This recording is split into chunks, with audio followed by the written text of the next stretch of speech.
We wanted to update you on one of the top stories that we're following here locally today. A man by the name of David Bruley, who is the co-owner of Blue Plate Restaurants, was killed in a motorcycle crash yesterday afternoon in western Wisconsin. So this impacts a lot of people.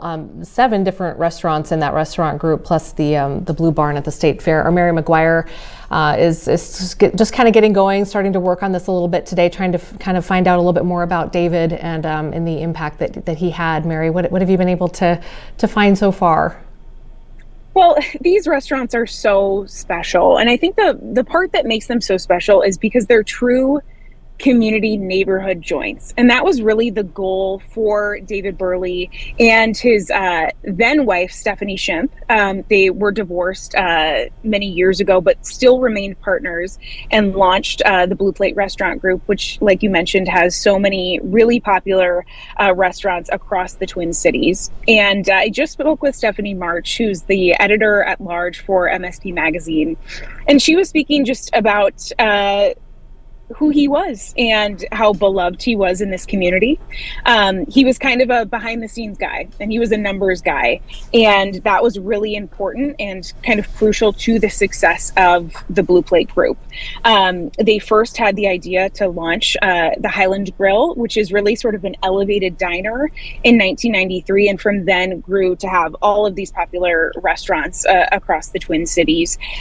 Tragically, yesterday afternoon, he was involved in a crash in Wisconsin near Hudson. And this is what we're learning from the Wisconsin Department of Transportation.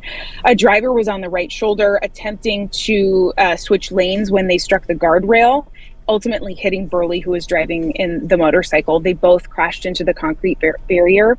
And unfortunately, Bruley was taken to the hospital where he died of his injuries. The Wisconsin troopers, they say that the driver of the car was a 33-year-old from Brooklyn Park, and they do think that that man used alcohol.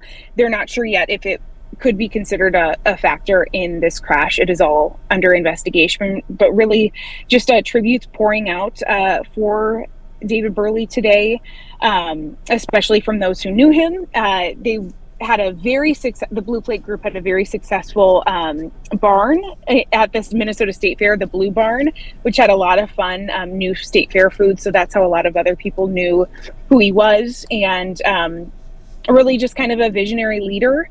I'm also hearing that he was very supportive of other restaurants and other restaurant owners throughout COVID-19. We know that the pandemic hurt so many of our local restaurants, and it hit them very hard. And he just really was a source of knowledge and support for a lot of those restaurant owners who are going through a really tough time. Today, all of the Blue Plate restaurants will be closed out of respect and remembrance for David Bruley. I also want to mention that he was a native of Australia. So he had some dishes on the menus that were unique. I grew up going to Highland Grill, so I remember that they had something called the Perth Burger, which had like a fried egg on it. So he really definitely left a mark on his menus, and he's leaving a mark on the restaurant community here as well. Yeah, and the local restaurant community is so tight-knit. I don't know if it's like that in other cities, but it really sends a lot of shockwaves through that community for sure. So, and for the patrons. Okay, thanks, Mary. Appreciate that update. We'll see you a little bit later on Fox 9 News at 5 and 6 with more on this. Appreciate it. Thanks, Amy. Okay, see you soon.